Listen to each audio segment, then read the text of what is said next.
આજે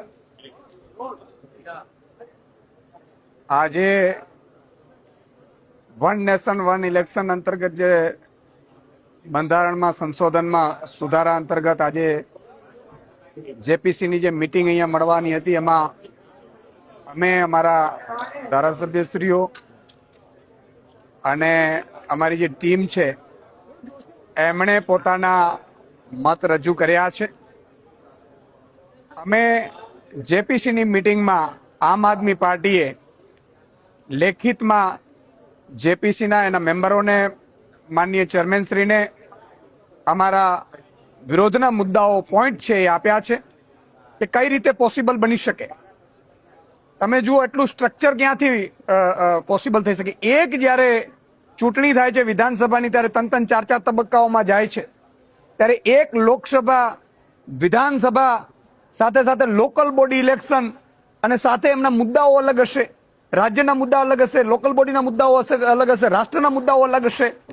સાથે સાથે ત્રીજો પોઈન્ટ એ પણ અમે આપ્યો છે કે ખર્ચાની જે વાત કરે છે કે ખર્ચો વધી જાય છે, કોડ ઓફ કન્ડક્ટ લાગે છે અને કોડ ઓફ કન્ડક્ટના કારણે વિકાસના કામો નથી થતા। આમાં પણ અમે મુદ્દાઓ આપ્યા છે કે ભાઈ ક્યાં ખર્ચો લાગ્યો છે। અત્યાર સુધીનો રેકોર્ડ બતાવે છે કે માત્ર 4,500 કરોડ રૂપિયાની આસપાસનો ઇલેક્શન કમિશને આપેલો છે, તો એ જીડીપીના 0.1% થાય છે અને એટલો ખર્ચો આપણે ચૂંટણીમાં લોકતંત્ર બચાવવા માટે નહીં કરી શકીએ। ભારત છે એ લોકતાંત્રિક દેશ છે, ભારતની ઓળખ છે વિવિધતામાં એકતા, અને એમાં તમામ રાજ્યો તમામ મુદ્દાઓ અલગ છે, રાજ્યોના મુદ્દાઓ અલગ છે, રાષ્ટ્રના મુદ્દાઓ અલગ છે, અને એની સાથે સાથે આ સ્ટ્રક્ચર છે જે ફંડામેન્ટલ રાઇટ્સ છે, જે બંધારણના બાબા સાહેબે આપેલા જે સ્ટ્રક્ચર છે એમાં ક્યાંક ને ક્યાંક એ પોઈન્ટને વાયોલન્સ થાય છે, એ પણ અમે મુદ્દાઓ આપ્યા છે। સાથે સાથે અમે એ પણ કહ્યું છે પાર્લામેન્ટરી જે કમિટી બેઠી છે ને કે અમારા મતે તમે એવું કરો કે વન નેશન વન ઇલેક્શનની જગ્યાએ વન નેશન વન એજ્યુકેશન કરો, વન નેશન વન હેલ્થ કરો, વન નેશન વન જસ્ટિસ કરો, વન નેશન વન ફૂડ કરો। લોકો માટે આપણે શું કરીએ છીએ, જનતા માટે શું કરીએ છીએ, જનતાનો પણ એવો અભિપ્રાય છે, અમે લીધેલો છે, એ પણ મેં રજૂ કર્યો છે કે જનતા એવું માને છે કે જ્યાં સુધી વિવિધ રાજ્યોમાં ચૂંટણીઓ હોય છે એટલે પેટ્રોલ ડીઝલના તો કમસે કમ ભાવ અકબંધ રહે છે।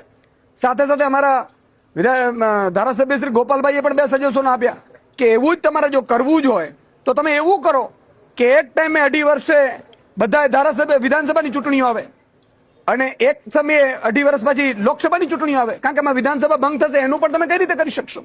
વિધાનસભા ભંગ થયા પછી કેટલો સમય સુધી રાષ્ટ્રપતિ શાસન રહેશે, કઈ રીતે રહેશે, સરકારો પડી જાય છે, પાડી દેવામાં આવે છે, તો એના માટેની શું વ્યવસ્થાઓ છે, આ બધા મુદ્દાઓ અમે જેપીસી સમક્ષ મૂક્યા છે।